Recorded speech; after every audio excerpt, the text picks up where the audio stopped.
আমাদের এই নর্থ বেঙ্গলে কখনো বা বৃষ্টি কখনো বা রৌদ্র, আর এই রোদ বৃষ্টিতে নাক প্যাচ প্যাচ আর সর্দি কাশি লেগেই আছে। একজনের হলে সবার হতেই হবে।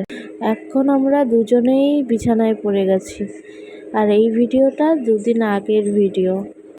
যাক, বেশি কথা না বলে ইন্ট্রোটা দিয়ে দিই। হ্যালো এভরিওয়ান, কেমন আছো সবাই? আশা করছি ভালো আছো। আর আমরা জ্বরে পড়ে আছি গো। সেদিন সারাটা দিনই বৃষ্টি ছিল, তাই মনে হচ্ছিল একটু মোমো খাওয়া যাক। তো মোমো যে খেতে হবে তার জন্য তো জোগাড় যন্ত্র করতে হবে নাকি, তাই দুজন মিলে বসে পড়েছিলাম মোমো বানাতে। উনি ওদিকে দাঁড়িয়ে দাঁড়িয়ে অন্য কিছু ভাবছিল, হয়তো তাকে ডেকে নিয়ে আসলাম। তো ডেকে নিয়ে এসে দেখো আমরা পেঁয়াজ কাটতে বসে পড়েছি। আমি পেঁয়াজ কাটছিলাম আর উনি কাটছিল রসুন। তারপর খেতে খেতে লেগে গেল গরম। সামনে দিয়ে যাচ্ছিল এক আইসক্রিম দাদা, তো সেখান থেকে আমরা একটা কোন নিয়ে নিলাম। তো দুজন দুটো নিয়েছি। ওর বলে ভালো লাগেনি, কিন্তু আমার বেশ লেগেছিল। আজকে পেঁয়াজ রসুন কাটার সময় মনের সুখে দুইজন মিলে গল্প করেছি। তো এই দেখো, এদিকে রসুন আর পেঁয়াজ কাটা শেষ, সাথে আদাও দিয়েছি। আর এখানে ময়দাটা মেখে নিচ্ছিলাম।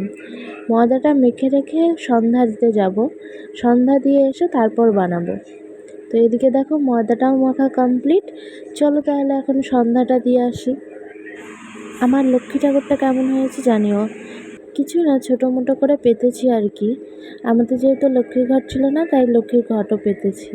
সেটা তো তোমাদের আগের ব্লগেই বলেছি। আর এদিকে দেখো, আমি 2টো ধূপকাঠি ধরিয়ে নিলাম, সারা ঘরে দেখিয়ে নেব। আর সামনে একটা প্রদীপও জ্বালিয়ে নিলাম। অনেকে দেখি সন্ধ্যাবেলায় কাঁসর ঘণ্টাও বাজায়, কিন্তু আমি বাজাই না। ওই যে বলে লক্ষ্মী ঘরে থাকলে নাকি, আর কি লক্ষ্মীর আসন ঘরে থাকলে নাকি কাঁসর ঘণ্টা বাজানো যায় না।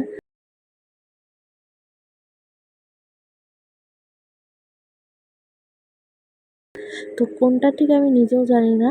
তোমরা জেনে থাকলে আমাকে কমেন্টে প্লিজ জানিও। এদিকে দেখো, সব ঘরে আমি ধূপকাঠি দেখিয়ে নিচ্ছিলাম।